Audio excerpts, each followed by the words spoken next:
Bill Big Red. This portion of the show being brought to you by Fort Steuben Maintenance. Coach, coming off of a Week 9 win against Erie McDowell, 36-13. You currently sit as number 4 seed as far as playoff rankings are concerned and have clinched a playoff spot. Got a fast start Friday night against the Trojans as you jumped out to a 21-0 first quarter lead. The defense forced 2 turnovers, and you turned those into points. The offense turned in 378 total yards.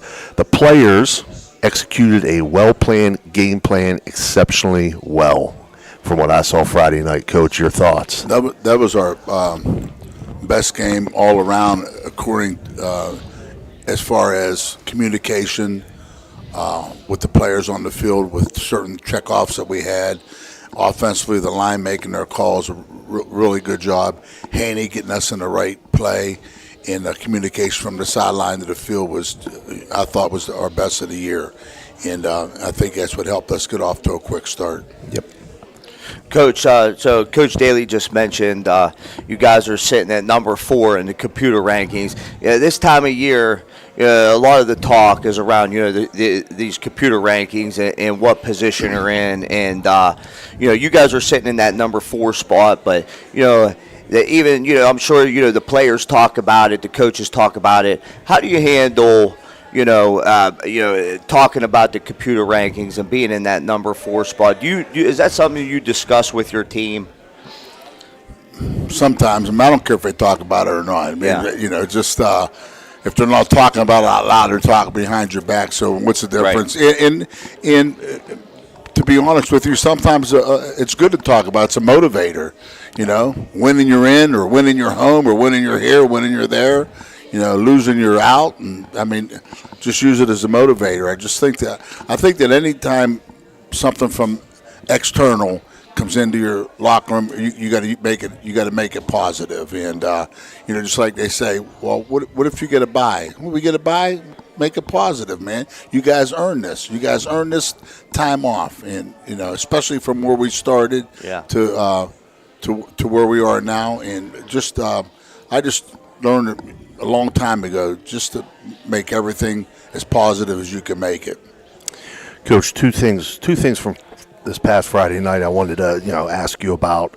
The first one being when we talked last week, you had a little bit of concern, from the defensive standpoint of when they would go to the 2 different quarterbacks and the 2 different things that those quarterbacks could do.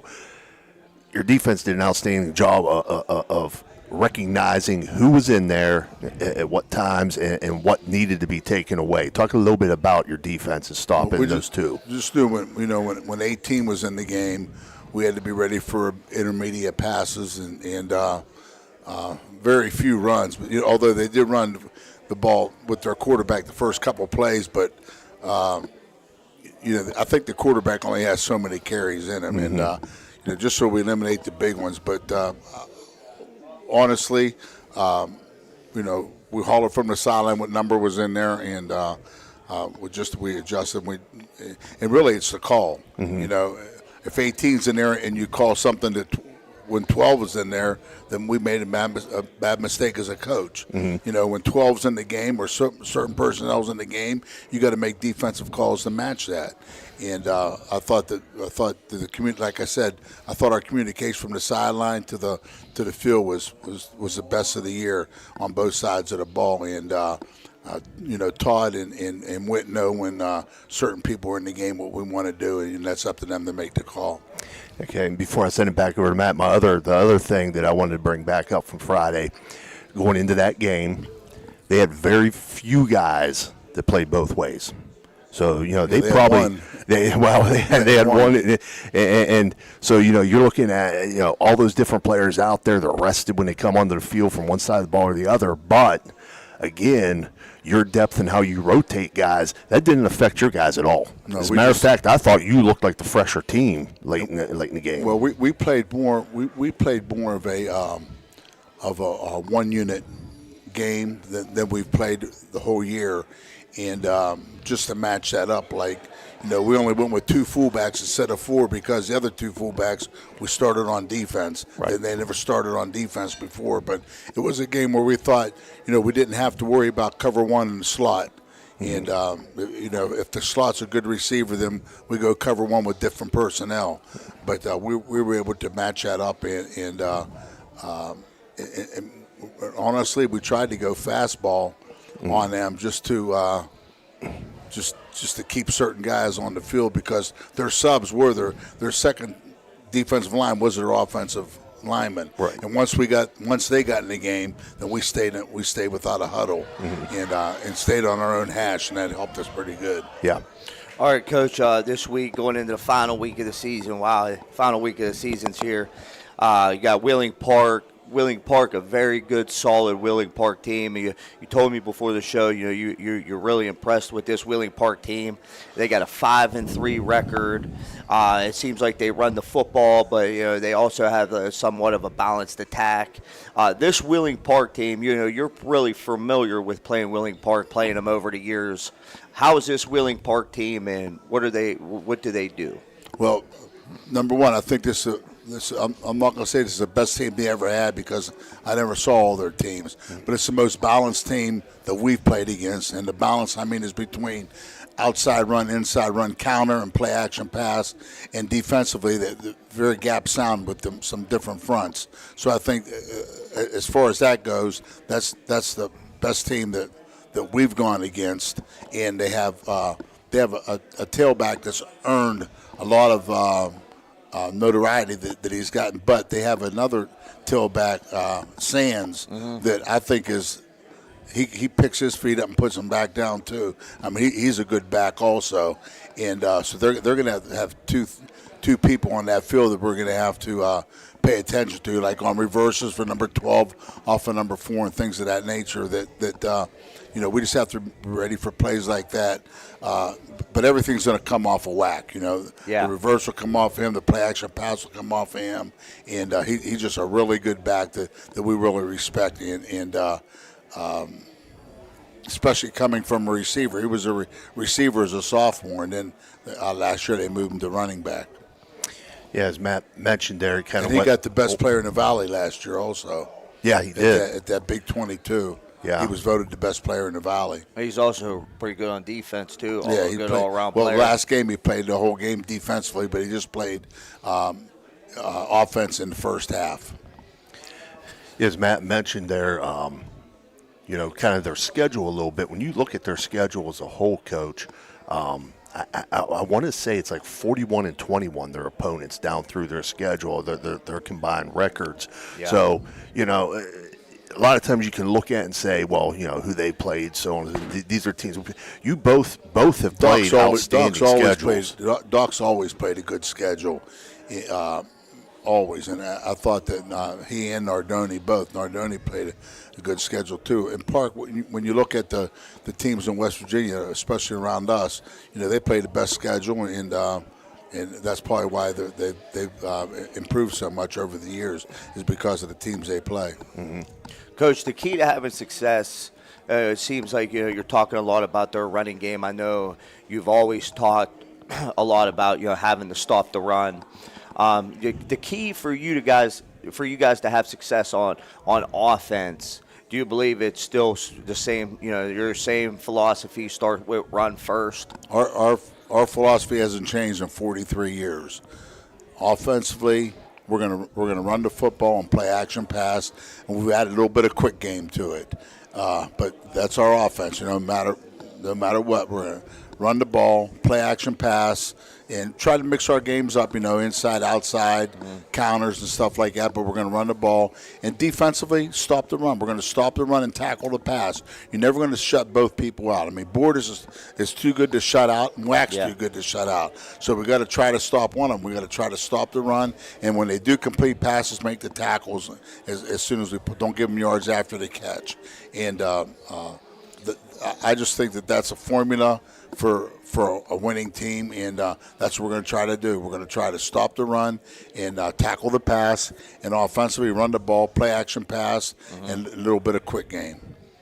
Absolutely. I'm good, Coach. You're good? Yeah. Okay. I'm pretty good too, You guys Coach. are I was both good? Yeah. Oh, you took it easy on me. We did take it easy Thank on you I tonight, appreciate Coach. that. I appreciate both of you. I appreciate Matt first, and then you're a close second. But Well- no, you're a third because your son's second. That's what brings you in the second. He's in the fold.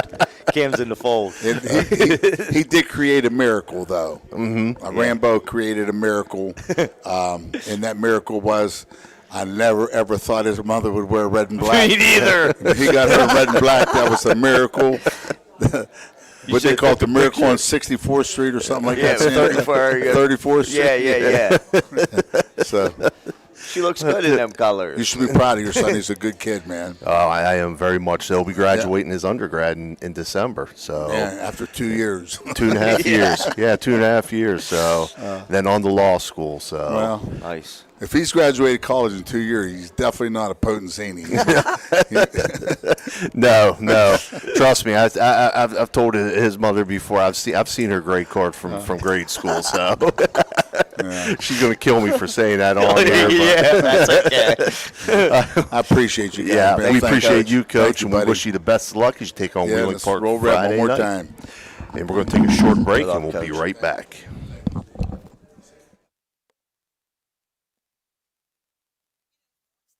And should be your first choice when it comes to any and all construction projects, whether it's commercial or residential. Make Fort Steuben Maintenance your first call. You can rely on them to be the experts when it comes to roofing, concrete, plumbing, carpentry, just about any job that needs done. Fort Steuben Maintenance, they're fully licensed and bonded and will even give you a free estimate. Fort Steuben Maintenance. You want the number? 740-283-4890.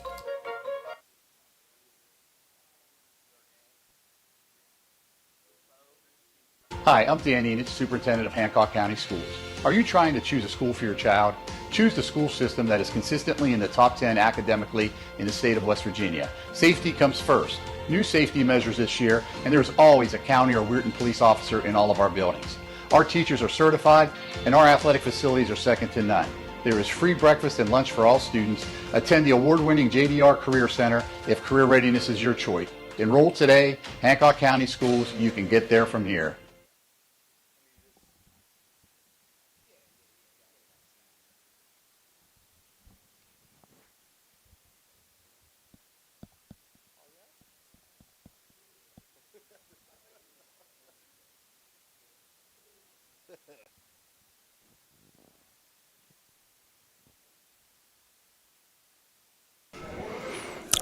All right, we're back here live at the Harp and Habit, Franciscan Square in Steubenville, Ohio. Again, Ohio Valley Sports Online Wednesday night coaches show. It's also wing night at the Harp and Habit.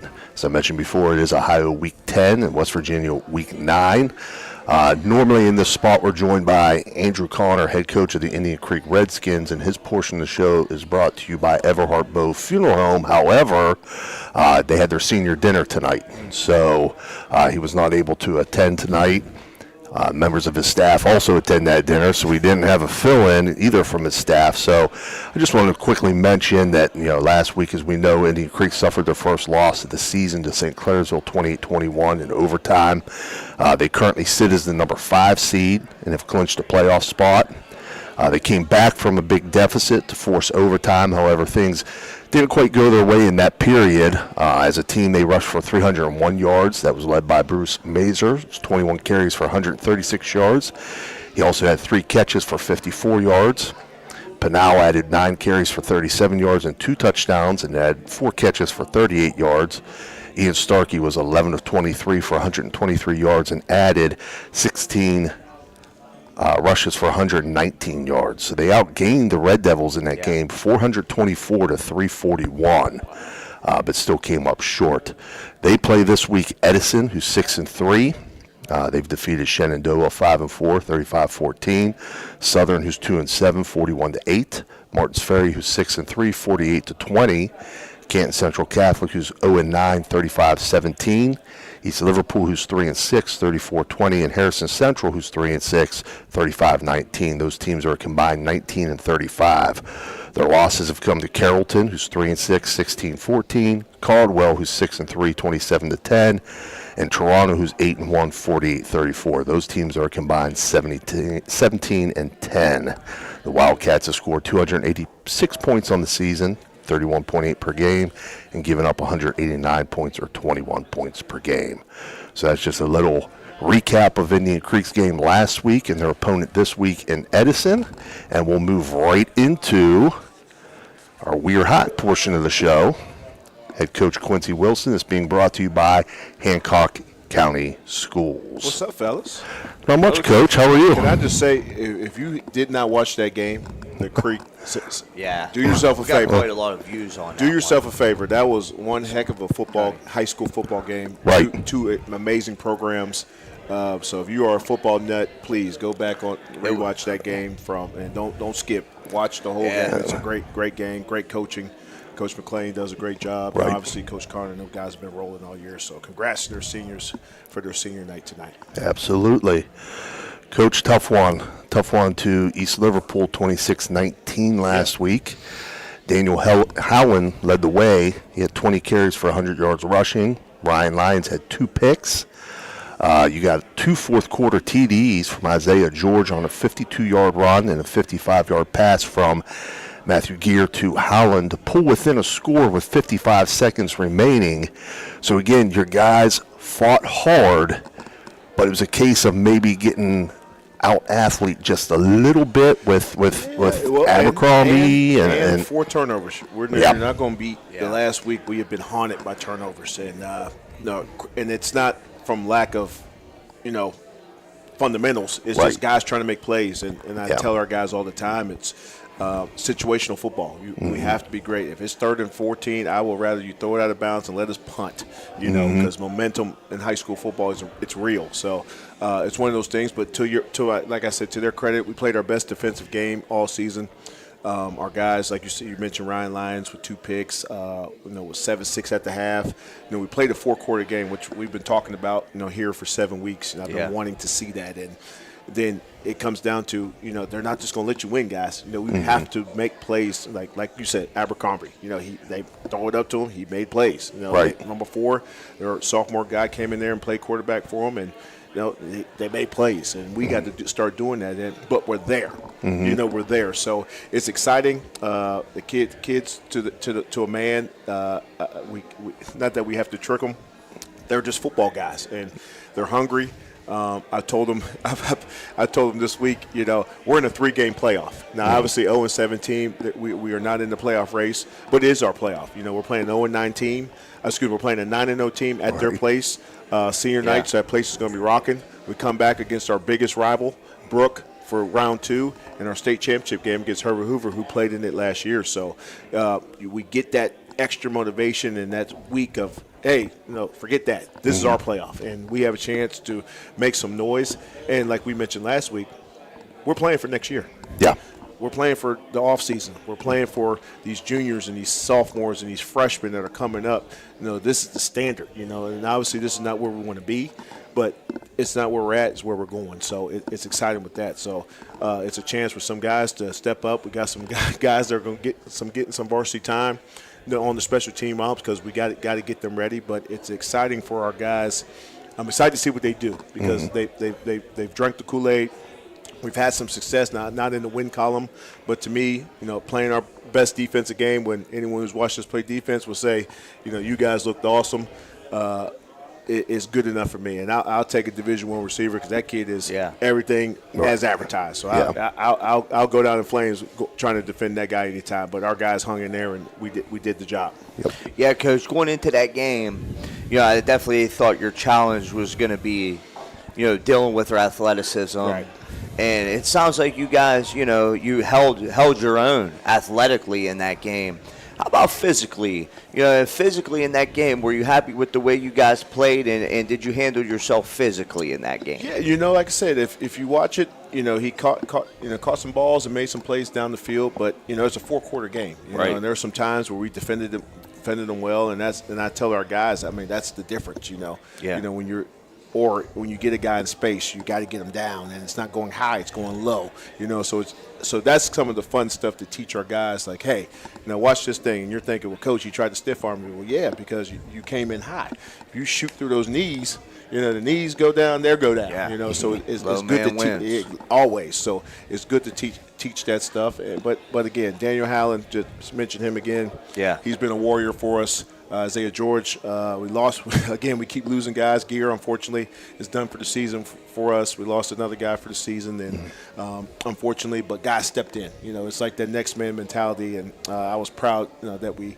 We get down. I think it's 26-6, and the lights are flashing and all that stuff. fought back, and they don't flinch. They're like, "All right, let's go." And we, like you said, put 2 touchdowns up. That's great. If I had to do it again, I'd probably go for 2 because I thought we had the momentum. Yeah. But I thought, let's try to get the kick. Let's try to get some points, play some defense. But then it just didn't work out at the end. So, but again, proud of our staff, proud of our guys, and excited for this challenge this week because it doesn't stop. Our schedule, that's one thing I say, there's no cupcakes. It's bring your lunch pail every week. And that was the point I was going to bring up next as I started to move in to talk about your opponent this week. When you look at your schedule, you haven't got many breaks on it, and you face some teams that, in recent years were on the downswing, but now they're on the upswing. You look at, for an example, Indian Creek. They went through a couple rough years.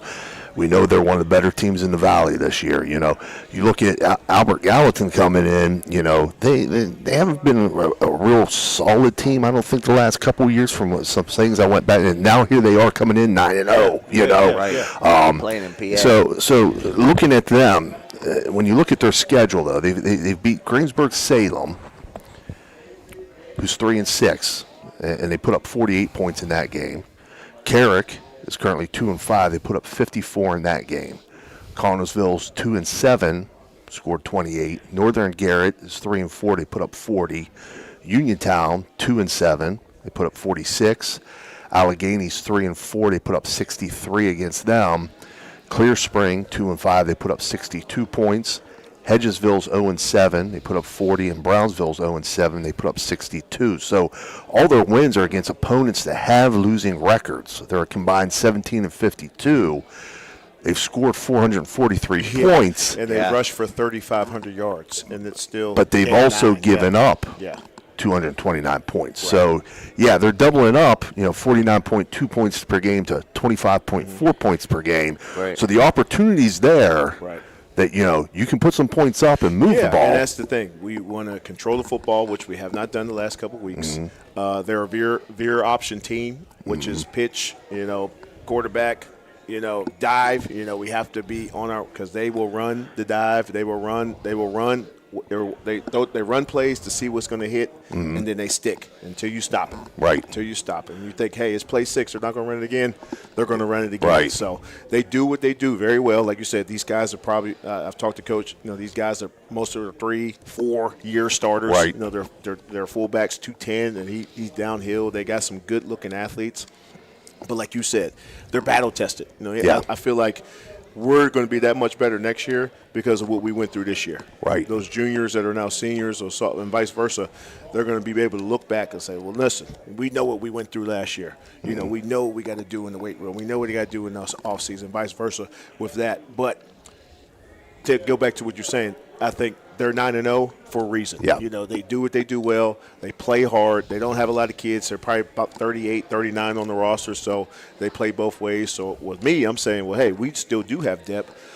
Let's make it a 4-quarter game. Let's get these guys in a track meet if we can. I think we can move the ball against them. I think we can stop them. We can't give up the 60. I'll take 5, and then hopefully they get a penalty or whatever, and we can stop them. So eliminate the big play. We have to tackle, which we our tackling has been better. I still, as every coach, you still want to, you're hoping you're getting there, but we have people in places to make plays, so we have to make them. Right. Well, Coach, I'll say this. Where your guys are at, it speaks volumes to you, your coaching staff, and your players. So in a situation, you put yourself in these guys' shoes. You're 0-7 at the time. You're down 26-6. and you play 4 quarters, you fight completely to the end of the game, your team seems like they got a lot of pride. That reflects the coaching staff and the players. But talking about the Veer real quick, you mentioned the Veer. That's what Albert Gallatin wants to do. I remember, Veer could be real tough to stop. I remember when I was coaching at Big Red, there was a Kettering Alder team, and I think it was 2008. Yep. And they were one of the best teams I've ever seen run that Veer. It was very hard to stop. And what do you think? What do you have to do to stop that? Well, I think it's we have to control the B gap. We have to control the B gap. So we can't let that wheel motion. Our eyes can't go there. Yes. If our nose and our backers are dive, that's it. You got guys to control that. If you're a quarterback, you're quarterback. Get it, make them pitch. They're not big guys; they're scatty guys. So I think a couple hits. If we can get some hits on them, and again, if we can, I'll give them 2. Let's not give them 10. So I think it's assignment football. We've done some stuff.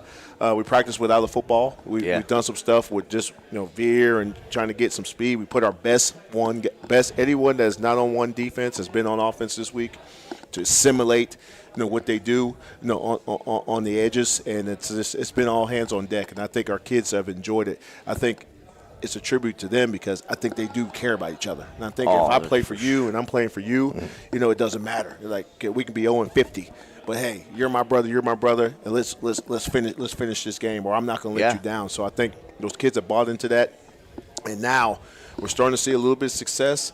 Now these next 3 games, let's put it together. Yeah, let's go. Let's Finish go. strong. What a better, like I said, this is our playoff. This is round 1. Yeah. We're gonna go down there swinging. We have nothing to lose. Yeah. you know what I mean? So we got some tricks in the bag that we're gonna come out guns blazing. And I said, let's leave it all down there. Yeah, let's leave it all down there. And I think our kids have bought into that. But I think they're excited for the challenge, which is what you want. Usually you're thinking 9-0. Whoo, hey, what are you thinking? You seen them on film, man? Oh man, you seen that guy on film? Yeah. Our guys are excited about football. Good. Yeah, and talking a little bit again, about defending that offense. Looking from the perspective where I ran it for a long time. Yeah, I ran it 5 years at St. John's and did some things in a different way when I was at Central. But the thing that would bother us the most is exactly what you hit on. When you played a team that was fundamentally sound and disciplined in their assignments, because you see teams and you see a guy that's they think, well, we got to attack it, well, we're going to get you, but if your guys are reading their keys, playing their assignment, not worrying about like, okay, well, they're going to do this or do that. No, if you're there, your assignment's to stop that fullback, you play the fullback. If you're supposed to squeeze down and force that quarterback to pitch, you may not make a single tackle that game, but if that guy does that, now we know where the ball's at. It's on the perimeter. Now our outside guys are going to make the play. And when we played teams that were able to do that and stay disciplined in it, it gave us a lot of problems. So I think you're thinking the right way with your guys there. I've called all guys. How do you? Because again, it's not your true wing tee. It's not a spin series.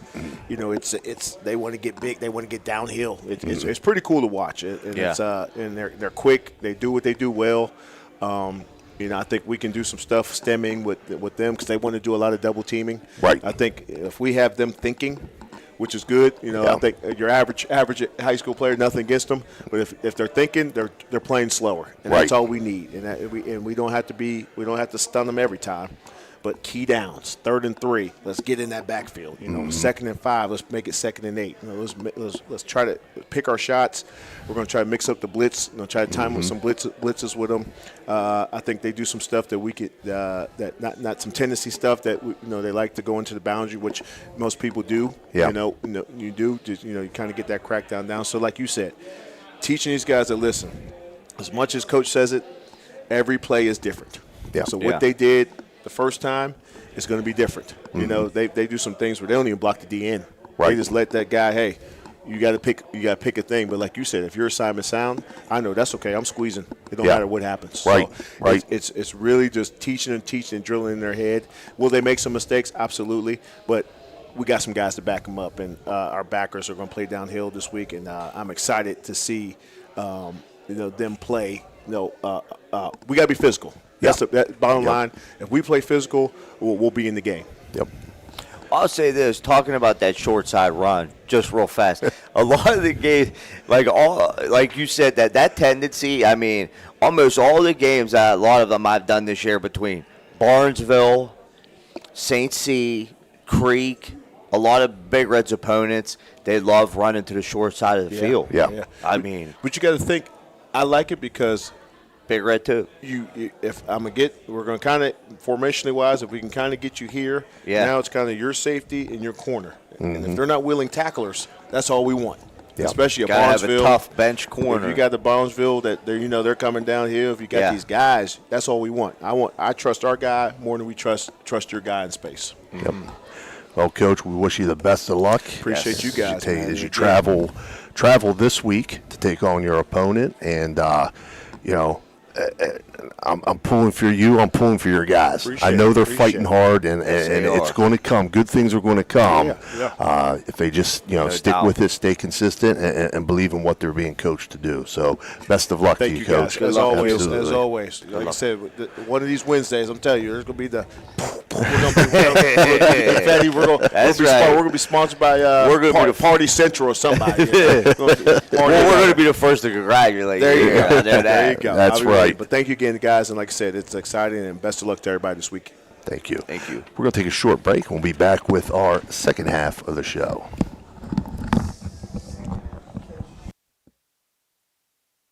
Hi, I'm Dan Enich, Superintendent of Hancock County Schools. Are you trying to choose a school for your child? Choose the school system that is consistently in the top 10 academically in the state of West Virginia. Safety comes first. New safety measures this year, and there's always a county or Weirton police officer in all of our buildings. Our teachers are certified, and our athletic facilities are second to none. There is free breakfast and lunch for all students. Attend the award-winning JDR Career Center if career readiness is your choice. Enroll today. Hancock County Schools, you can get there from here. Welcome to the Harp and Habit, Steubenville's hidden gem. Here, Irish charm dances with local warmth. Picture shepherd's pie, fish and chips, and soda bread, all crafted with care. Whether it's family, friends, or romance, every meal becomes a celebration. Join us. Where good food meets great memories, you belong here. At home, locally owned and operated, Cheney's Sunoco is committed to serving the Chester community. Stop by today and treat yourself. Everhart Bow Funeral Home, they believe you should take care of your loved ones while you still can. Pre-planning at Everhart Bow ensures that your family won't have to worry about the stress of final arrangements during this most difficult time. More importantly, they won't have to worry about how they'll pay for it. Visit Everhart Bow Funeral Home today and discover all the affordable options available. Everhart Bow Funeral Home, Wintersville, Richmond, and Burgolds.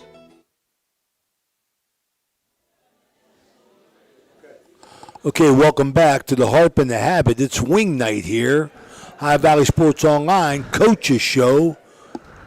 McCarthy's Irish Pub on Franciscan University Way. Hey, it's our favorite part of the show. We get to bring in our sponsors, and our sponsors, one by one, we get their support. This is why we're able to highlight the kids and the families of the Ohio Valley. It's all through the sponsors. Tonight, we're lucky to have from First Westminster Presbyterian Church, Reverend Jason Elliott. Jason, thanks so much for your support. Thanks for coming on. Hey, it's an honor and a blessing. We just really believe in what you're doing to showcase kids in the Ohio Valley, getting them out there and bringing the communities together. Sports is a great way to bring the community together. It probably caused a little bit of aggravation now and then because this is a very competitive area, but I believe solely in athletics, developing a whole kid. Yeah, that's for sure. I always, people joke about the most segregated times being Sunday morning. We're all in our own churches, and my argument is it's on Friday night. Yeah. And it's High Valley Sports Online. It's kind of busting down some of those barriers, right? Absolutely. You guys are everywhere. 10,000 followers, and we are growing, and we can't thank our sponsors enough. Jason, you got a congregation going downtown on 4th Street. a lot of things, a lot of good things, a lot of bad things going on down at 4th Street, but you're growing your church. Let's talk a little bit about First West. Yeah, I mean, it's hard to believe. This is in 2026. This will be my 18th year there, and that just it's hard to believe. Christopher, my oldest, wasn't born. Sarah was pregnant, and it's been a blessing. It's been a kind of a total rebuild, but it's amazing what happens when God brings people together, and it's a team approach. And, we center that team approach on the back to the basics. And, our mission is love God, love others. And, we just try to strive to do that. We're not perfect, but my, oh my, we try to lead with that in our community outreach and try to be who we say we are. What kind of things you got going on down there for, for the kids and for the families of your parish and beyond? It's we got a Sunday morning 10:45 service, but people think that that's the life, right? I say that's 15% of what goes on. The other 85% goes on the other days of the week. And on Wednesdays we have 2 active Bible studies. We've got a men's Bible study 10 o'clock. It's just so nice. We got so many different men from our community representing different parishes, different congregations, churches that just come together around the Word of God, and it's so nice to see that happen. Our kids ministry, we got a young lady, Glory Damai, who's so talented, school teacher at Steubenville City Schools, and we're just really blessed to have her, leading our children's ministry, and then a whole team of people around her for Sunday school, vacation Bible schools, community outreach for the kids, getting the kids rooted in, and that's what's so important. Well, you mentioned the Bible studies. I take a lot of pride in that Bible study on Wednesday morning, the men's group. Every time I walk into the Bible study, Tony as well, I get a sense of pride. We started that upon the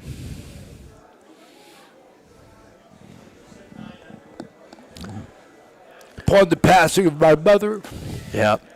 In 2013, and the passing of Bobby Radakovich's wife. And you and Bobby got together, and we started that Bible study. And from us 3, it's grown to like 25 men of all religions. That's the proud part. Yeah, it is. And that's what happens, when we need each other and you need support. And whether it's the men's Bible study at 10, I'm getting ready to go to a Wednesday evening Bible study tonight. And, it's just about, God's Word and finding the comfort and the encouragement there. That's the true wisdom. And, when we can pause and reflect on the message of Jesus Christ, that it's a good day and it produces awesome results. With all the good going on, we still got problems in downtown Steubenville, and I know you're out front, in some of these issues, leading the charge. You do that in your outreach program, but just because you care. Talk a little bit about the challenges that you guys face downtown. I don't know if the challenges are new to Steubenville in 2025. I was kind of blessed and fortunate to grow up in a family. My grandfather started the City Rescue Mission in downtown Steubenville in the 1960s and carried that on until his death in 96. And my aunt and uncle picked up the baton on that. I know there's been a lot of news about the homeless situation, and it grieves my heart, right? Yep. That we're in that position when people need help, and we know that some of the shelters are due to close, and there's no doubt about it. We need a homeless shelter in Steubenville. But I would say that, sometimes these transitions, give us time to kind of step back and reset and refocus a little bit and get back to the task at hand and providing a real mission and an opportunity to help people. And I think that in the midst of this transition, that's what we all got to do. We got to pray.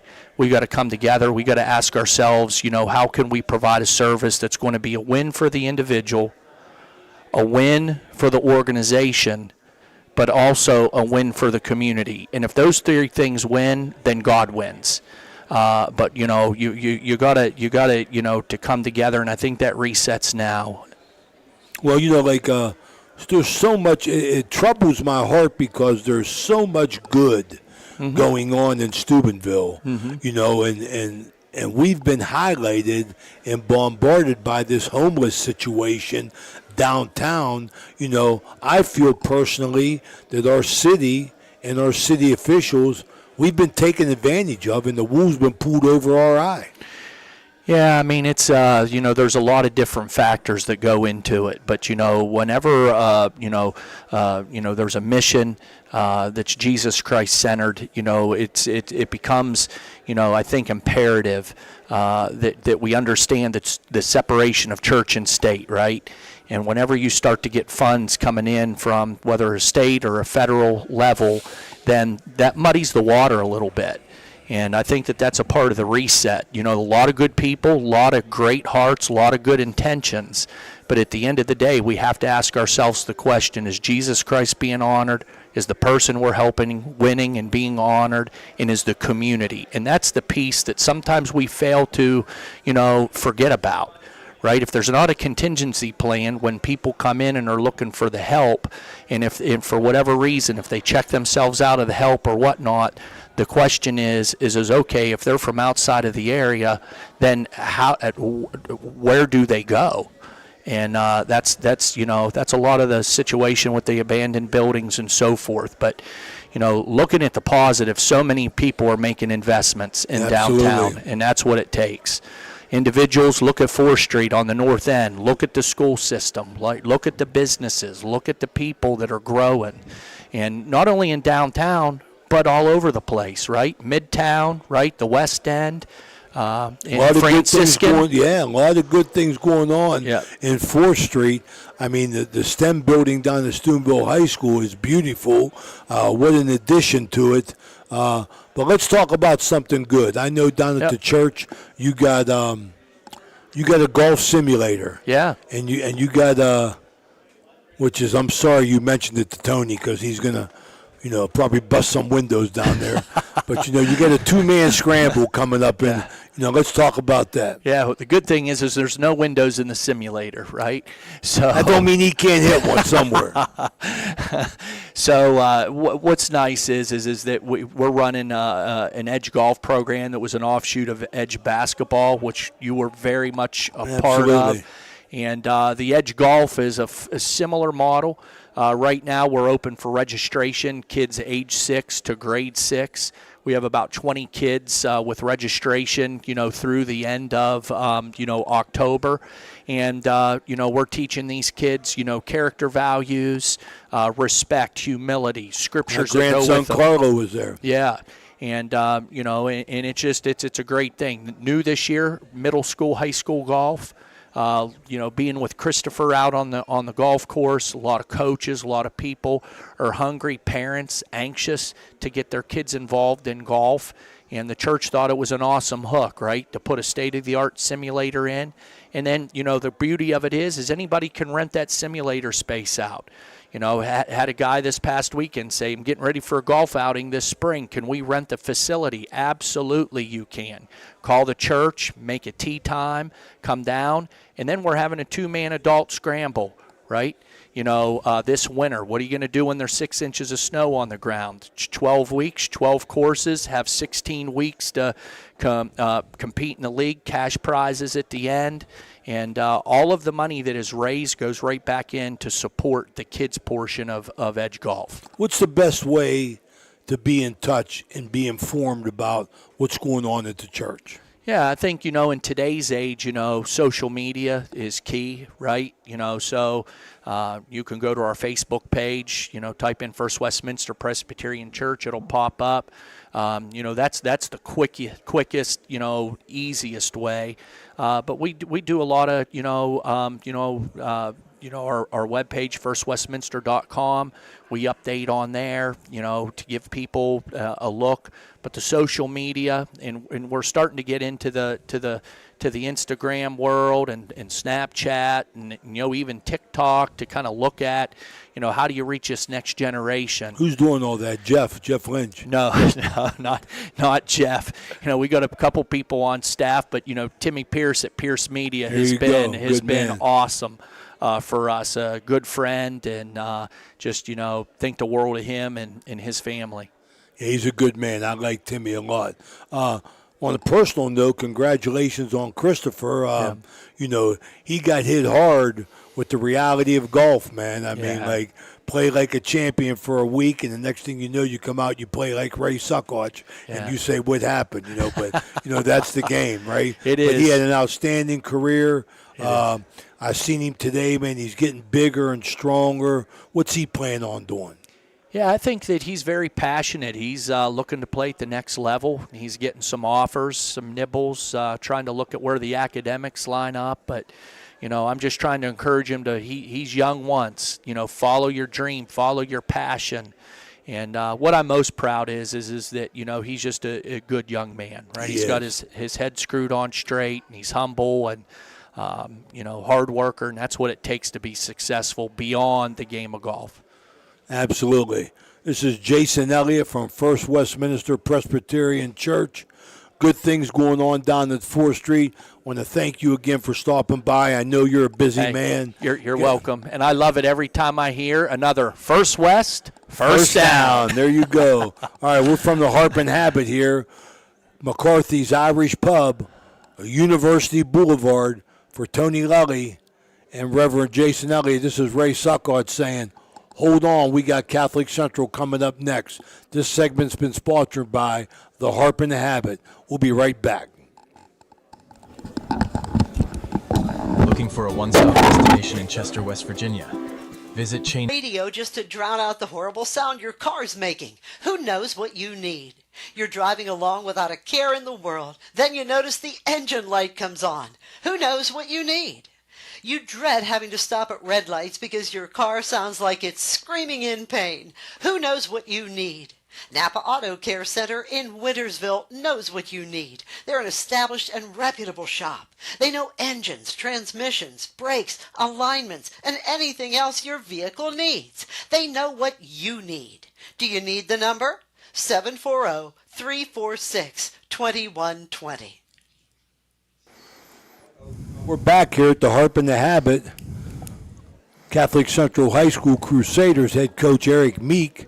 This session sponsored by the National Colloid Company, longtime booster of Catholic Central High School, the Barber family. We want to thank them for everything they've done for the Crusaders and the community over the years. Coach, welcome in. Coming in off a big win, Coach, bounce back win. You know, I think personally you guys are playing pretty good football. Yeah, the last 2 weeks I think we played our best football of the season. 3 weeks ago we were over at Oak Glen, and you know they had a tremendous tailback, and they were bigger and older than us up front, and they just were. And I thought our kids played fairly hard, but you know we kind of got beat, you know, soundly 28-0. But I'm kind of thinking that game has helped us because now we're healthy and we played we've really played hard the last 2 weeks. I think we've grown up. A lot of the kids have really improved, and we dug ourselves a hole at Conotton Valley down 12-0 at the first quarter. But then after that, we came down, took a big drive, made it 12-8. They took the kickoff back 18-8, and after that it was all us. We won 48-30, and we had about 500 yards of offense. And what I was impressed with is 76 offensive plays. Wow. That's a lot, Coach. More than doubled their offensive plays. They had 35, so you more than doubled their offensive, and you more than doubled their offensive output as far as yards were concerned. And Conotton Valley came in with a nice team. They were in fourth place in the region, and you've knocked them out of fourth place back into fifth, and you've taken their place. Or you're in fifth, they're in sixth, I believe, right now, or in fourth. We're in fifth. We jumped 7 spots in one night. We were number 12 going into that game. You're sitting pretty good. What do you attribute, you know, your success against Conotton Valley? Because I know that they're a team that likes to push the ball down the field, and you held them down pretty well. We were really concerned about number 80, their running back, and his first 2 carries, he got 16 and 15 yards early, and I'm like, oh man. And after that, here we go, huh? You know, he caught some passes, and he also took the kickoff return back to put them up 18-8. But we really shut down their running attack. They did hit some passes on us, but the defense bent but didn't break. And And again, we just controlled the football on the ground. And also, after the first 2 interceptions in the first quarter we threw, after that, I think we were 11 of 14 through the air. So we were very effective. Only 12 carries for them, only 29 yards. Your defense really stepped up to the Yeah, they plate. did. We had to stop that number 80, and we did a good job. He was a big, strong kid. And you guys, 60 rushes, 304 yards. Yeah. I mean, 60 times. Yeah. See, people don't get 60 plays. You had 60 rushes. Because they had a lot of incomplete, so that stopped the clock. But the thing about that is it was kind of funny because at the end of the day, after we kind of started playing a little cat and mouse with them, we only called like 3 different plays. We ran trap, power gap, and gut gap, where everybody just blocks down, and we were having great success. So, I think we called ISO and sweep, I think, once or twice a piece, and we said, the heck with that. And those are 2 plays we run a lot. But, when things are going good and the kids just keep looking, and I remember one time Matthew came over to me on first down, and I said, well, guess what I'm going to call? It was power gap. And we also threw the ball on play action on first down with some success. I think you threw the ball more against Canton Valley than you have most of the season. Yeah, we saw some stuff where they were trying to crowd the line to take the power and the I call it gut, which is all that means is guard and tackle, pull, and it's a counter. And we called some boots and play actions on first down, and we knew it was going to be there, and it was. So, just very proud of the effort, the enthusiasm, the intensity, the aggressiveness, and we play with a lot of spirit, and that's what we want to do this time of year. Coach, you talk about taking a loss at Oak Glen, and you think it made you a better team. Can you put your finger on it? Because you've played well against Fairport, who I think you only lose by a touchdown to them, and then you beat Canton Valley. Can you put your finger on anything specifically that you've seen change in your team? I think confidence. When we got off the field at Fairport, up in that locker room up at Fairport, we lost 27-20, and we took the number 1 team in the North region right to the wire. And then we told the kids, hey, our backs to the wall now. We've lost 2 in a row. We're 4-4. We got 7 seniors, who I want to mention here in a moment. If we lose the rest and go 4-6, this isn't going to be good. And they're going to end their career. And we just all rallied. The focus was on our seniors. Let's get them in the playoffs. And now we're in a situation. We jumped so high. If we win this week, we're going to have a home game. Well, and I don't think very many people back in July thought that we'd be sitting with that possibility. I'd have to agree with you on that, Coach. But, you want to mention your seniors. This is the last game of the year. Mm-hmm. You got Cleveland East Tech. What can you tell us about that team as you mention your seniors? Well, Cleveland East Tech is a team that's, dangerous and scary. They're a Division III school, and they got tremendous speed. And, we know what they're going to do offensively and defensively, but we got to be able to stop them, keep everything in front of us, and play good, solid offense and smart special teams. But like you had mentioned, we have 7 seniors, and a few of these kids, they came in as freshmen my first year. So I've been with these kids for the first group that I've been with for 4 years, which seems like yesterday. I mean, you blink a few times and, Seems like yesterday we were riding somewhere in a car laughing the whole way. Oh, yeah, right. And, so Matthew Sprakai, of course, 960 yards rushing. He's 40 yards away from 1,000, and it's hard to get 1,000 yards. And what a great kid he is, and I certainly hope he can get that this week as he deserves it. Zach Bryan, wide receiver, defensive back, has been with us for 4 years. Great kid, great young man. Funny, we joke around a lot, Zach and I. Had an important fumble recovery for you this that week. was Luke, his little brother, freshman, started the last 2 weeks. And then you got Justin Rowe. Justin's all these kids are great kids. I know I keep saying that, but I'm being honest with you. They're great kids from great families. And Justin's just a great young man. I was so proud. I have breakfast duty, and he's in there on Wednesdays, or maybe it's tomorrow, Thursday. He's in there bright and early for Bible study in the cafeteria. And Justin's a defensive lineman who does a really good job and is able to plug the hole very well.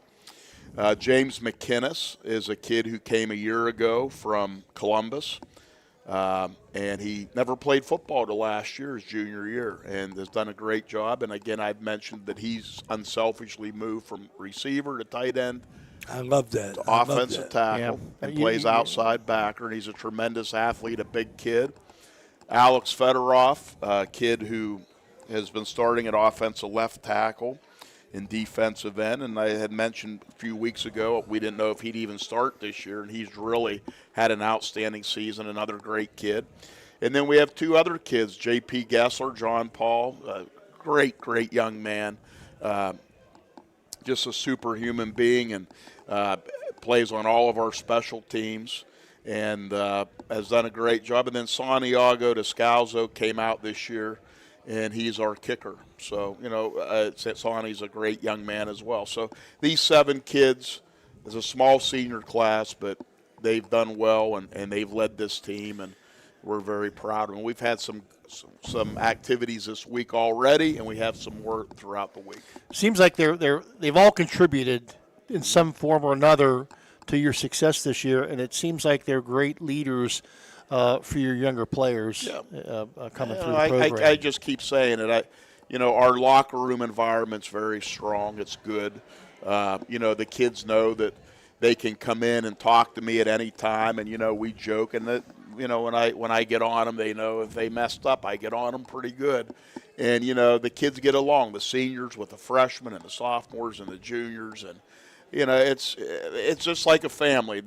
Everything isn't always smooth, but at the end of the day, when we all go home, we all know that we all care about each other, and they're coming from good families. When you send your child to a school that's a faith-based school, there's a reason you send them there, and there's solid values at home, and we just got great kids. It's kind of lacking, and unfortunately lacking in our society today as a whole, and it's refreshing that you talked about the one young man in Bible study in the mornings on Thursdays, and the great character that they show, and the great the representation they have for their families and for Central. Right. It's really quite interesting. I mean, my son is home for these 2 weeks from San Diego in the Navy, and my wife has said all these years coaching, I've loved every school I've been at, but she said you really have gotten close with some of the kids that are gone now, that have left Central. And, a lot of these kids, I talk to them every day, or, it's almost like they're just really good kids, like we said, from good families. And they're the type of young men that you want them to stay in your life until the day you die, I guess. And we got a lot coming up, and there's some in these senior class I know that they'll be a friend for life as well. Well, Coach, you got a big one Saturday night. Ohio Valley Sports Online will be there covering that game. You win, you get a home game, Coach? Yes, and that's what Reno and I were just talking about. We're hoping, Big Red wins as well, because I'm assuming they'll get a bye, and then if we can win Saturday, then we'll probably play it Friday because Big Red won't be playing. But, yeah, a win, all of a sudden a win, and we got a home playoff game. And, do you have any chance of getting a bye at all? I don't think, but a lot of crazy things can happen. A year ago when we played Carrick Week 10 on a Saturday, we were sure we were having a rematch Week 11 against Strasburg. And between late Friday night and Saturday before we played the ball game, all of a sudden it was River. So, there's so many. One game, it could be a second-level game. Right. Can change the pecking order of who you're playing. Well, I think I saw on the one site that you guys, if you win, you could finish anywhere from 3 to 9. Right. So you do have an outside shot at a home I'll at be a bye. Honest, so I don't want to buy. But yeah, I can understand that. I don't. You get on a roll. It's time. Yeah. Right. But anyways, So Cleveland East Tech, you know, they're 3-4. They lost the game. They had a game canceled. They're Division III. You're Division VII. So you know, even though they're 3-4, you kind of never know what to expect from the city schools. No, but they're a big school. They got it's the alma mater of Jesse Owens. The day we signed that game, I told the kids that. So. Did they know who Jesse Owens was? Yeah, they did. Was? They learned about him in school. They said, "You're kidding me." One thing you can expect for sure, Coach, is speed. They'll have some speed. They're going to have speed. The quarterback will throw the ball 50, 60 yards.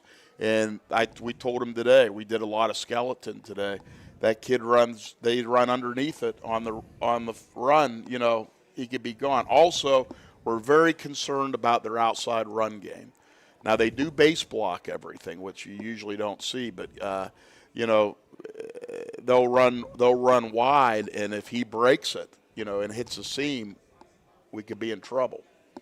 But I think, you know, obviously we can't have fumbles, we can't have turnovers, and we got to be able to move the ball on offense like we've been doing. It's kind of what you've been doing. Your team is well disciplined, very fundamental. So I think that hopefully gives you an advantage. Plus, they have to travel to Steubenville here. So anytime you have to travel, it's kind of a disadvantage. So, hopefully you have the bigger advantage in this game from that standpoint. Well, you talk about your seniors, Coach. One senior that is really, really, I don't mean to single him out, but yes, I do. He's had 4 outstanding years for you. That's Matthew Sprocki. Mm-hmm. I mean, I can't talk enough about him, the speed that he has shown and the toughness that he shows running inside, tackle to tackle. Nobody gets a clean hit on him. I mean, you know. 900. Ray, he had another 27 carries this week, 153 more yards, and 2 touchdowns again. So what you're saying is phenomenal. He's at 960 going into this. And I might have mentioned it. I don't know if I did on the air a week ago, but we were at Fairport, and it was late in the game, maybe 4 minutes to go, and the official on our side said to me, he goes, "What grade is he in?" I said, "He's a senior." He goes, "Wow, is he a tough kid?" Because he'll take some hits, hard hits, and he hops right back up. Oh, yeah. And he's not very big. And he has never said to me, "Coach, can I have a break?" And, of course, if he ever did, I'd give him a break, although I don't like to give kids breaks very much. But, you know, he is a tough kid. And he knows I think that. I don't got to say it on the air. He's from a family of quarterbacks. I know that. His grandpa was my coach at Central, Herbie Sprocki. His dad was Brian Sprocki, quarterback, and Matthew's just. You better not forget Meg, his mom. You better mention Meg her. Carpets. Meg's Carpet. What's it called? Carpets and More? Creative Carpets. Meg. Yeah. That's right. I see her commercial on TV. She's the brains of the family. Mm-hmm. Brian's the brawn. And Matthew Sprocki, I mean, can't say enough good things about him. I saw his mother, Mary, in rehab up at the arena. She come over and talked to me. She appreciates the High Valley Sports Online. I want to say hello to the whole Sprocki family, you know, and wish you well. And not going to be the last game, but it's going to be the final home game. I mean, final regular season game.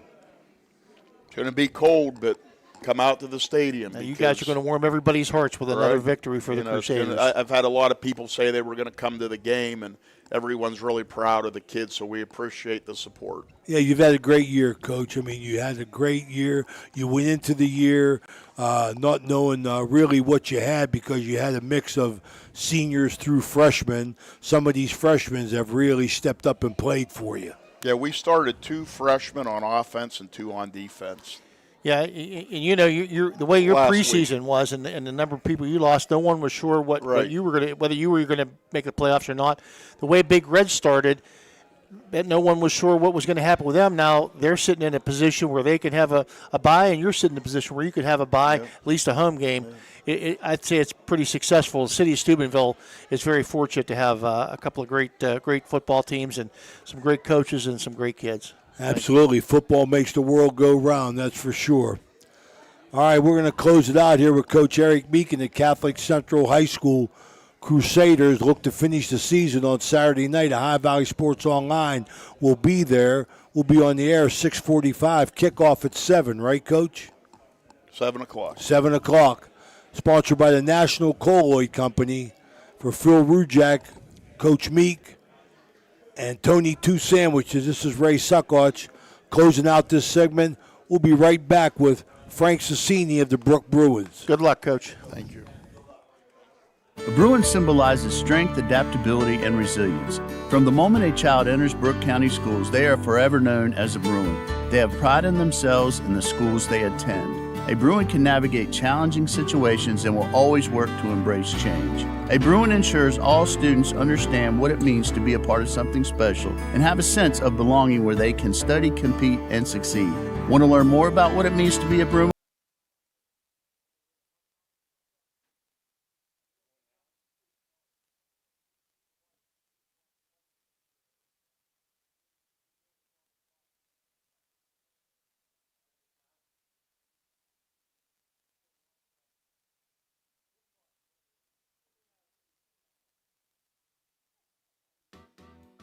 Thank you, National Colloid, for sponsoring this broadcast. The National Colloid Company, with over 75 years in the chemical industry, can take care of all your chemical blending needs.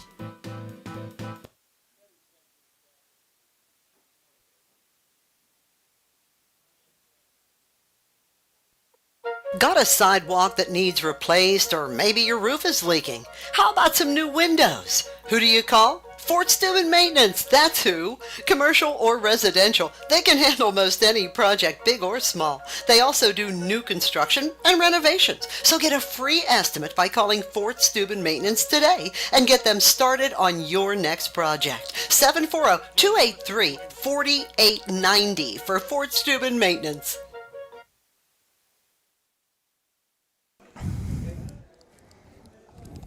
Welcome back to the Harp and Habit here for tonight's Ohio Valley Online Coaches Show. This is the Brook segment. We have the head coach of the Brook High Bruins, Frank Sassini, with us. This portion of our show, or this segment, is sponsored by Brook County Schools, the place to be. Frank, not exactly what you've drawn up when you get on the bus or during the week. The other night, 35-14, John Marshall came out on top. It's a good John Marshall team. 7-7, and then it's kind of like the wheels fell off for you.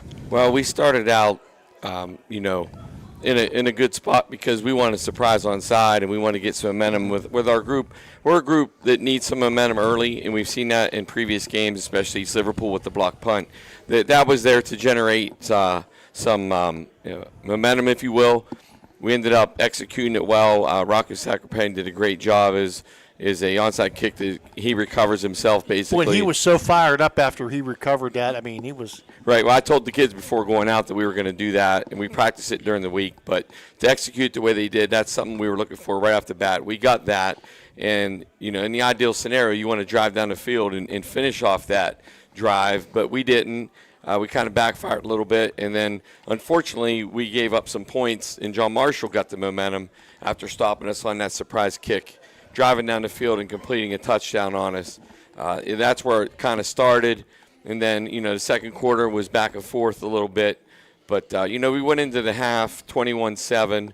The premise was to get, we had, I believe, won and deferred, but we had the ball coming out, so my thinking was big return or a nice drive to start the half, get on the board. And exactly with that, Michael Gibson had a big kick return to start the half, and we had another touchdown, I believe, tied, scored, Sparringer.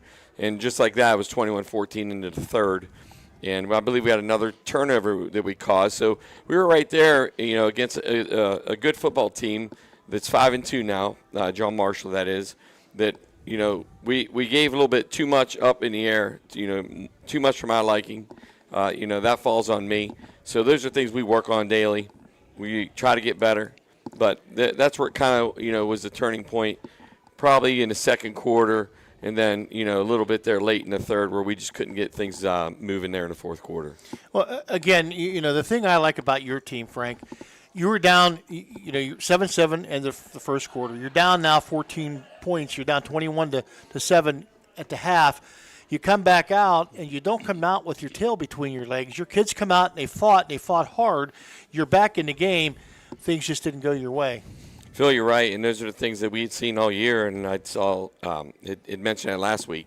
We have a lot of fight in us, and even though there was a scenario where one or two where we didn't get a whole lot going early in the year against maybe a couple teams, but we were seeing that fight. I knew that going into the half, not wanting to turn the ball over, to get us in a scenario where we've had exceptional play with our kick return game throughout the year, and our blocking was very good again, and like I said, Michael Gibson had a great return, which put us in a spot to compete there in the second half, and I believe that the 5 wide empty that they were in kind of got the best of us, and we just couldn't quite get our bearings underneath of us and get things moving in our direction. Well, I feel like the final score wasn't indicative of the game. You guys were in it. They pulled away late. You guys talked about John Marshall. I also want to reiterate, that's a very good team. You're on the road. It's their homecoming. And you're trying to change the culture here at Brook. Last year wasn't a good year, and I think you guys have done a wonderful job over there so far. I know you're 3-5. You'd rather be 5-3 or 6-2, I'm sure. But I think you got to be really happy with your special teams and, like you said, how hard your kids are playing. I agree, and I always talk to the kids about the good, the bad, the ugly. The ugly, at times it showed up with some of our performance and play and some of the things that I need to fix. But, the good is we actually got some help when it comes to the teams out there around the state that won some games for us. Some of our opponents that we had beaten had helped us. And, one of the really good things happened was we didn't move in the playoff rankings. We're still sitting at 20.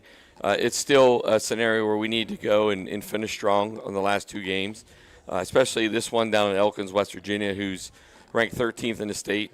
But when you look at our losses, I was looking at the stats of it, and I believe they're close to all of our losses. The teams now have like almost 30 wins or more.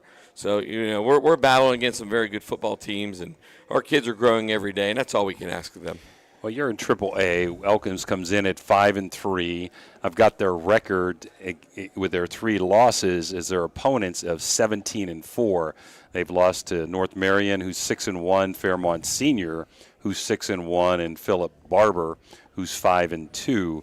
So they've lost to really good teams, and they've run up scores pretty big on some of their weaker competition, averaging around 42, 43 points a game in those wins. How do you control their offense, Frank, because they can put points on the board? Well, it's a wing T system, so it's a system we'd seen throughout the year, but last weekend was a more of a pass-happy 5 wide, get the ball to their athletes kind of thing, where this group is, a lot of action comes up front with their guards, which we understand, like I said, through that wing T system, that to keep that in check and to tackle and the fundamentals and, not having the big play or happen to us in the small play that turns into the big home run.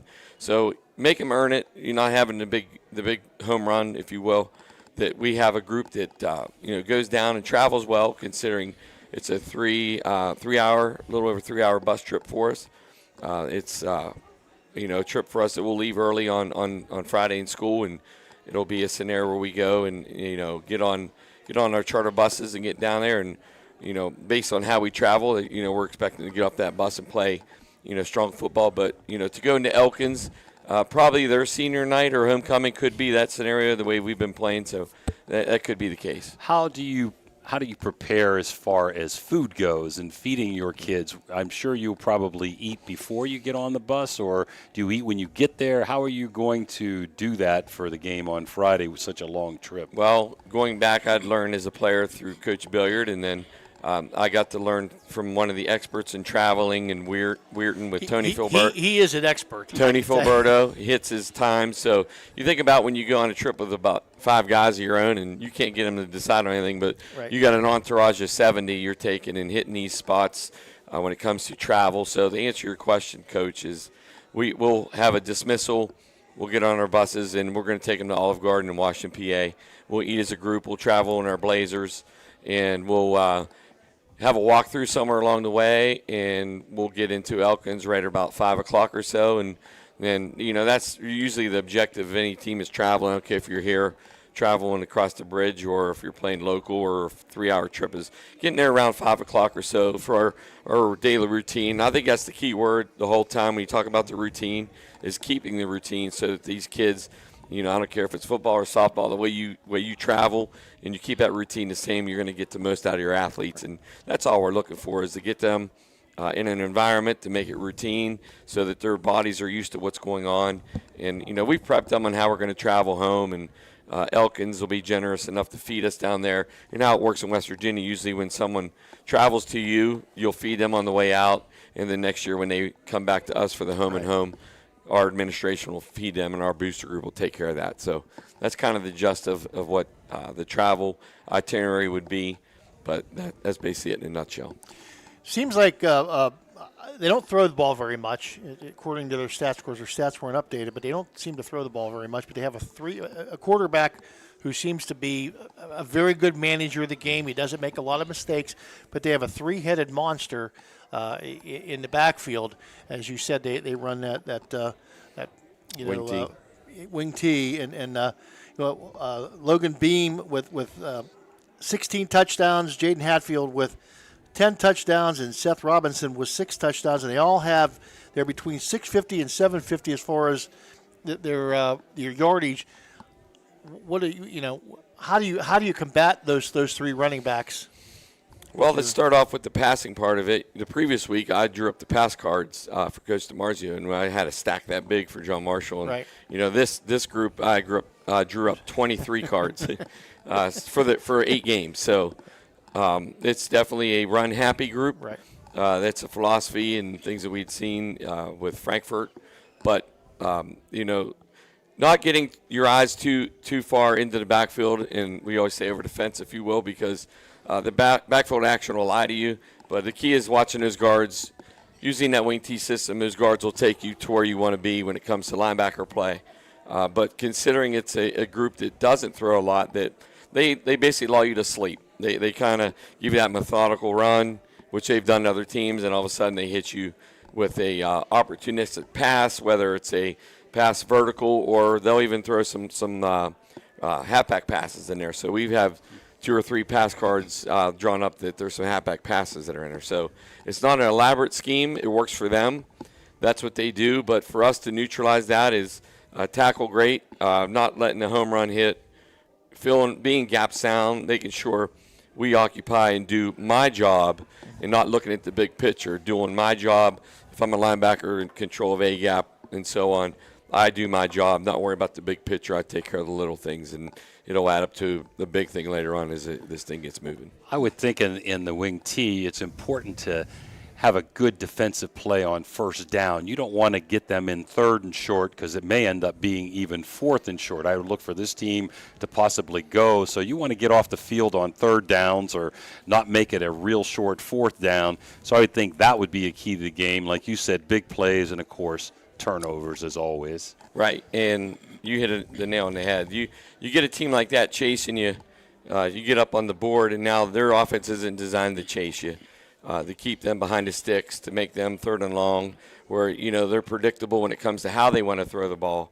opposed to they get that short down and distance. Now they can run and stay in their menu of plays that they like to use when it comes to running the football. But that is the key, making them chase, stay ahead of them on the board, and use the clock against them, because they're not a methodical team down the field when it comes to throwing the ball, but they are running the ball. But that kind of offense tends to run the clock out a little bit. So there are some advantages to it and some disadvantages, but that's their philosophy, and that's how they play. It's giving them a lot of success. I know when you talk about Elkins football, they've had a lot of transfer kids that have come in. They've had a lot of kids that have moved in. Probably 4 or 5 athletes have transferred from that area into Elkins High School. So they're looking for a big year. This is a year for them where they've been talking playoffs for at least a year or so. So we're going down there into an environment we're unfamiliar with, because I've been around the state of West Virginia with some playoff games, but I've never been to Elkins to play. I've been in the area, but never in that area for a high school football game. So, we're looking forward to that, traveling, and, we're going to see how we compete down there in the state. Well, the good positive part here is you have something to play for. You're not out of the playoffs. No, yet. we are not. As you said, you didn't drop any spots by losing to John Marshall, so you're still well within reach of that top 16, and a win here would go a long way toward vaulting you into that position. You're right, Phil, and there's bonus points that are there in every class, whether it's quad A, triple, double, or single, but considering it's a triple A game, there'll be triple A base points there, and then the bonus points come in with every win that they have, previously or any win that they get after you play them.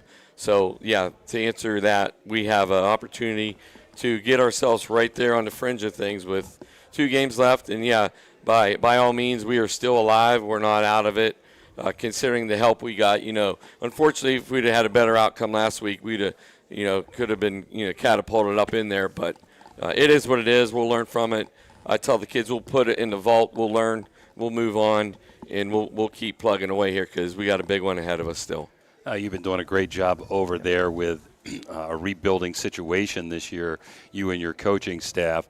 And you actually have 2 important games to play for. No matter what the records are, that Brooke Weirton game, you can throw out the records. That's going to be a game with some meaning to the players that know each other. And to the head coach here, who's been on both sidelines. Yeah, I'd have to look and see the total of how many times I've coached and played in that game, but it's in the high 20s that I've been involved in that game. And it's always a fun game. Yeah, any rival. I don't know a rival that is in a game where you got to really just throw it all out. I don't care what sport you're playing. That there's an element to that one that has a lot of boxes that are checked, and that one's a few weeks away. So for us right now, Elkins is our focus, and I guess we'll get to that one here in a week or so. Well, I said it before. I credit you. I credit your coaching staff. I credit your kids. No matter what disastrous situation has happened to you, no matter what you've been dealt, you guys face adversity. You overcome adversity. You don't run away from anything. You don't put your tail behind your and hide. Your kids are out there playing hard from the opening kickoff to the last sounding whistle, and it's a credit to you all, and we just wish you the best of luck on Friday. I know it's a long trip, and but you learn from the best. Tony is the best to travel. Oh, so. geez, yeah, because I know he'd always remind us too. We hit our marks, we'd hit it on the minute, and he'd remind us. So I still kind of do that now. He would give me an itinerary, and I mean, I'm telling you, I would call the phone. I said, "Where are you?" And I'd look at it. It was right there. He was within a couple minutes. And all the time was amazing. We got to touch base. He had called the game for Channel 9, John Marshall, so I got to touch base with him and see him, and I did remind him that I still use a lot of his quotes and stuff that he had said through the years that are dead on, just like his time. So there's a lot to learn, and in this coaching business, it's not always the X's and O's, but it's the philosophies and how you travel and how you deal with people and how you deal with the everyday responsibilities as a head coach. And I've been around some really, really great coaches, and those are things that I learn every day, and that's trickling down into the kids. And I can't say enough about the way that the kids are playing and the coaches are coaching, and we're excited about our next couple games. And yeah, we've had some setbacks, but our kids have been phenomenal throughout this season, and there is no quit in that group at Brooke High School. So I'm very, very pleased and happy to be in front of them and be their leader. But we've got to finish this season strong, and that's the focus. I congratulate you, because I would say, as far as looking from the outside, Bruin pride is back. Appreciate that. Yeah.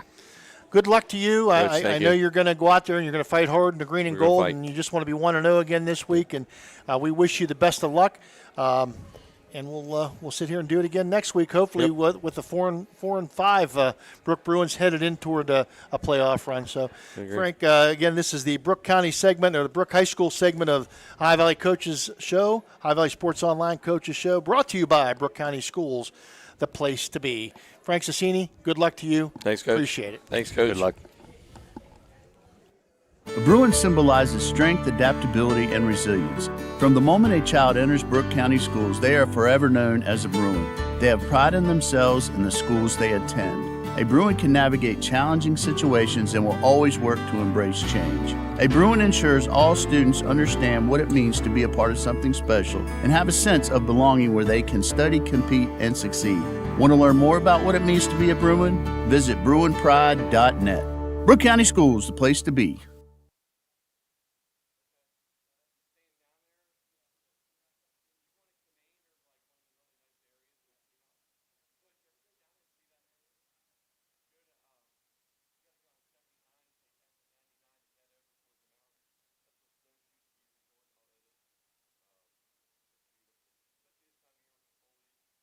Hi, I'm Dan Enich, Superintendent of Hancock County Schools. Are you trying to choose a school for your child? Choose the school system that is consistently in the top 10 academically in the state of West Virginia. Safety comes first.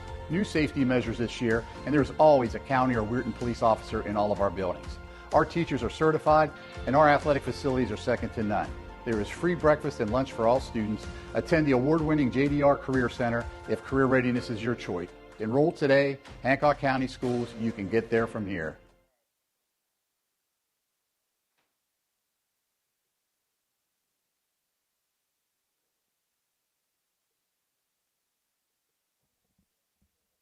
Looking for a one-stop destination in Chester, West Virginia?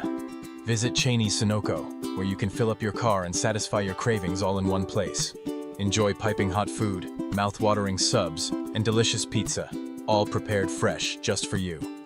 Experience a clean, welcoming environment with friendly service that makes you feel right at home. Locally owned and operated, Cheney's Sunoco is committed to serving the Chester community. Stop by today and treat yourself.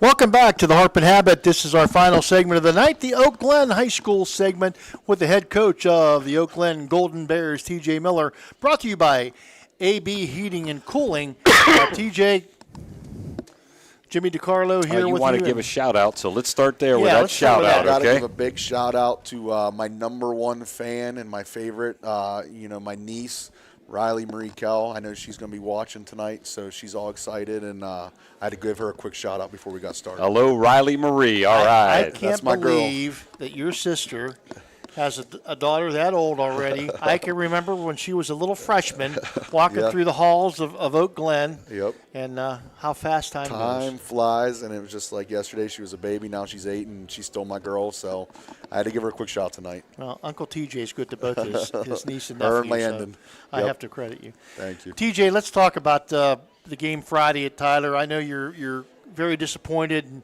and upset with the way things went with yourself, because that's how you are. You kind of had command of that game, and it kind of just slipped away from y'all. Yeah, I felt we were sitting pretty good in the driver's seat, up 21-7. Just some miscues, mishaps, some unfortunate penalties. That's just some unfortunate stuff, and it goes on me. I'm the head coach, and I have to have us prepared better. I told the kids that's on me. I take blame for that, and I have to be better as far as making sure these guys are prepared and take care of these little things, and that's what we've been working hard on this week. The kids would vouch for that, and that's the kid. I'm proud of our kids' effort. They played hard. They went to OT. Yeah, we definitely let one slip away. We should have had. That was one that I felt we definitely were there to win it and should have won it, but that's unfortunately how it goes sometimes. And like I said, that falls on me. I take that responsibility, and we're making strides to make sure we get some things fixed. Well, you're still in the top 16, and hopefully you can sneak with a few wins into the top 8 and give your fans a well-deserved home game that they kind of look forward to doing. You have some wonderful fans. I've been over there twice, and they're very, very enthusiastic about your team. You're still 6-2, and I know it's a tough loss at Tyler, but hopefully you can learn and be better, and it'll help you in the playoffs, especially with that travel. Kids may not be used to that distance playing quality teams, and it may be helpful as you get to playoff time. Yeah, absolutely. Tyler gave us a great test also. They played hard. Kudos to them. Credit to them. They fought in the second half, obviously, and played great. So, I know one of their coaches real well, with their baseball coach, and, I chat with him, and we knew going in it was going to be a dogfight. And, Yeah, we have 2 big games ahead. East Liverpool is a very athletic team, have some really nice athletes on that team. I know their record is, deceiving with their losses because they've lost to some very good programs, traditional great programs in Salem, Beaver Local, Brook, St. Clairsville, Indian Creek. So they've, I know their record's a little deceiving. They've played some very, very tough opponents, some very good programs. You guys just had, one of my buddies in here, Frank, with his program, and he does a great job. And so, they've played some good teams. We know we have a very big test coming up, and then we have Clay Battelle after. Now we're focused on East Liverpool this week. Obviously the goal is to get into the playoffs, so we're going to fight like heck, and hopefully we can get through this injury bug we got going on right now. I was just going to ask you, how have you come out of that game with Tyler? You don't have to be specific, but how is the health of your team? Overall it's not too bad. Tyler is a very physical team. We knew going in it was going to be a very physical game. Both teams, hit hard and played hard. So, we got a little bit of the injury bug.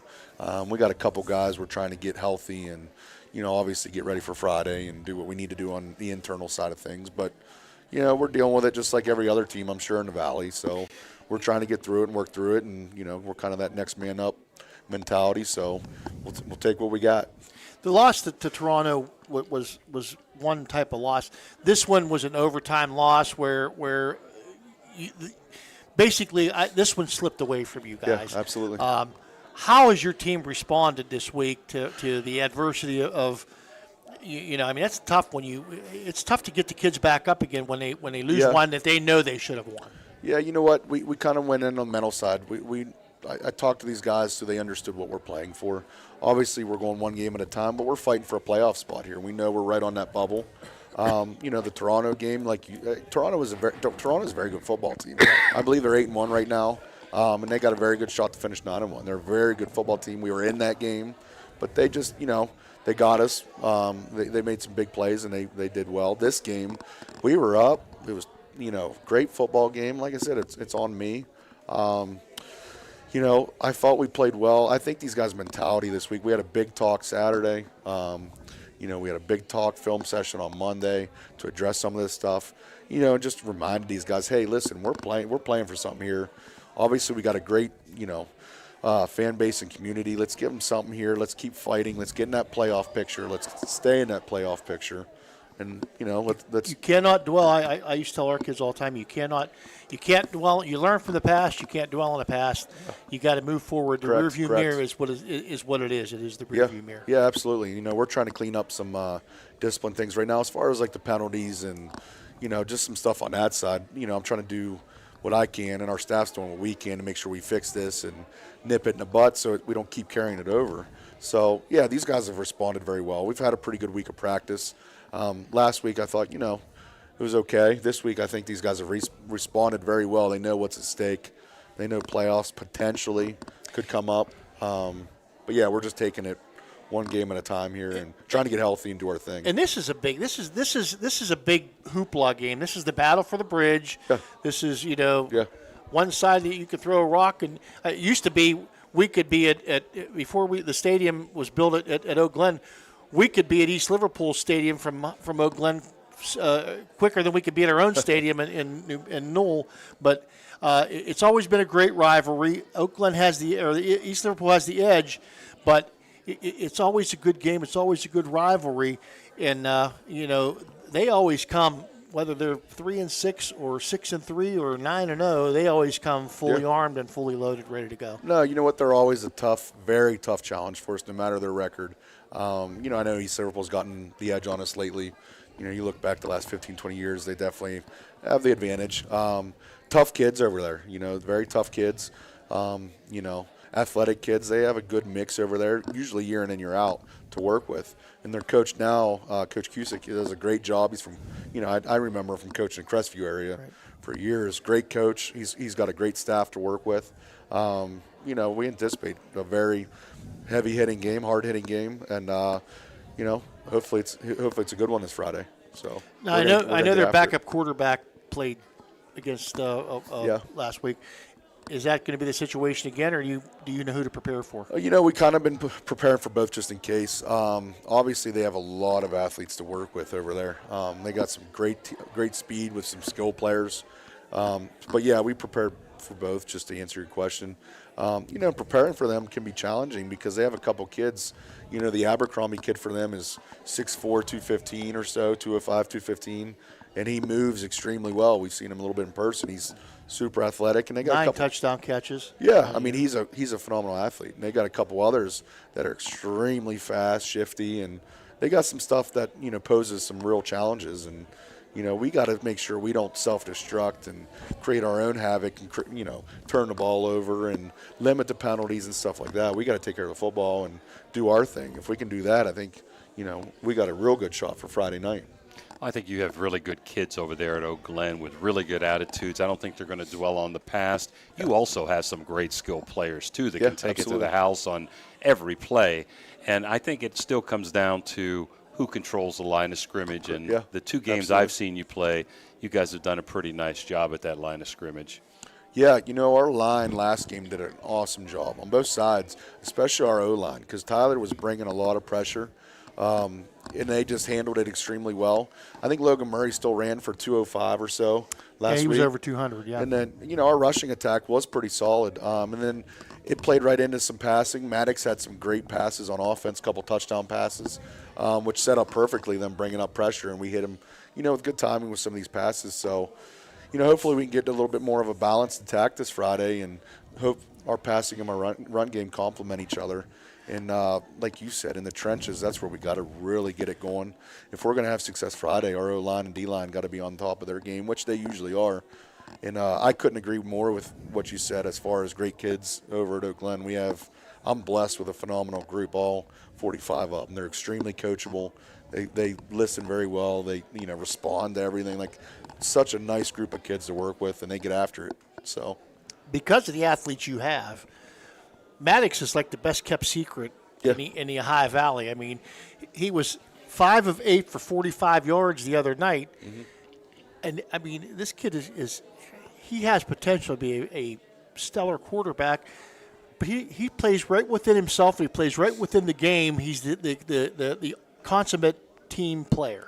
Oh, I mean, you know, you hear me talking about Maddox every week on here. He's, you know, one of the most coachable kids on our team as far as, like, his work ethic is phenomenal. You know, he plays out of his shoes. He plays his heart out. You know, with his stat lines, we try to be very efficient with Maddox. He's a great athlete. I could, you know, I think I say this every week to you guys. I could speak all night about Maddox Bowen. He's just such a good kid for us. Yeah, you know, I don't know if he's the best kept secret or because of our game plan and what we do, but he does a great job for us. He manages the game extremely well. He's efficient. He's very hard to bring down in the backfield. He creates plays with his feet because he's so athletic. You know, and we're very, very fortunate to have Maddox, you know, on our team and be our quarterback. He does a great job for us. 5'10", plays 6'4". He does. He plays out of his shoes, and he's always smiling. He's such a nice kid. He's a fierce competitor. You know, one of our fiercest competitors on our team. So reminds me, I know it's a long time ago, Fran Tarkenton. He can get out of trouble quickly. Oh, this scrambling. It's not to cut you off. I'm sorry. No, Friday night, senior night? Or no, we already had senior night. You had senior night? So anything special Friday night? We're going to recognize I believe it's our 8th graders because their season got cut short from what I was told or what I gathered. Honor them. And then we're making a donation to WVU Medical. We're doing that pregame. As far as special stuff going on, we're raising money for their children's unit, for the cancer unit, something we wanted to do as a team. So just a small presentation pregame for that. And I saw where this week, was it this past week, you went to the elementaries and had your kids reading with the elementary? Yeah, so this past week we have 2 elementaries that feed into Oakland High School. We went to New Manchester Elementary, and all the kids, you know, we split it up into all their classrooms and read during their read aloud. We did it 2 segments of 15 minutes. Couple weeks previous to that, we went to Allison Elementary and did the same thing, which, you know, these guys responded very well to it. They had some fun with it. The kids at both schools loved it and enjoyed it. You know, the principals that I work with there, Tony Hartung, who's Chase's Hartung's mom, and then Cindy Yater, both were very inviting for us and put on a great thing for our team and our kids. And it was something we could do where we could enjoy being with the kids and give back a little. So there's more to Logan Murray and Cam Hebrock than just toting the football around. Yeah, we try to get involved in the community as much as we can. We do, like I said, we're raising money now for WV Medical for that. Like, we try to do as much. We're going Sunday. Our youth championships are, we had our JV and our Bantam teams qualify for the youth championship for their league. So we're getting some vans going over to support them, and we try to do as much as we can. And that's one of the big things I take pride in as head coach is I want to get involved and, create good, well-rounded, disciplined young men. So I feel like that's why we do it, and, that's what I want the kids in my program to be about. So it's good stuff. Well, best of luck this week against East Liverpool and the next 2 weekends if I don't see you next week. And hopefully you can sneak into one of the top 8 spots there and get a home game on the first. First of all, get a home game, and then we'll see what happens from there. Thank you. I appreciate it. We're going to play hard and try to get everything we got these next 2 weeks to get in. So good luck. And before we sign off, I want you to look at that camera and say hello to your mom. Yeah, she's probably my That's biggest your fan. number one fan right there. I know. I've known her for a long time, and I'm telling you, a finer lady there is not. To raise myself and my sister as a single parent, and I know how my sister and I are, so a lot of credit to her. I love her to death, and she's my biggest fan, and I would do anything in a heartbeat for her. So. Yeah, let's do it one more time. Give a little shout out to that 8-year-old. That 8-year-old Riley Marie Kell. It's getting close to your bedtime, so as you're watching this, here's your shout out. My boy Landon too, my 3-year-old nephew. So I appreciate you guys letting me do that. Thank you. TJ, best of luck Friday night. Thank you. Battle of the Bridge. Thank you. That's going to do it for tonight's Coaches Shows for the Oakland segment brought to you by AB Heating and Cooling. I want to thank the Harp and Habit and all of our sponsors tonight. Thank Jimmy DiCarlo. Thank Tony Two Sandwiches Lully. And thank our good friend and good buddy and our head coach of the Oakland Golden Bears, at least during football season, because you spread yourself around. TJ Miller. Thanks, everybody. This is Phil Rujak saying goodbye, everybody. Have a great rest of your night. Have a great football weekend. The Bears as always.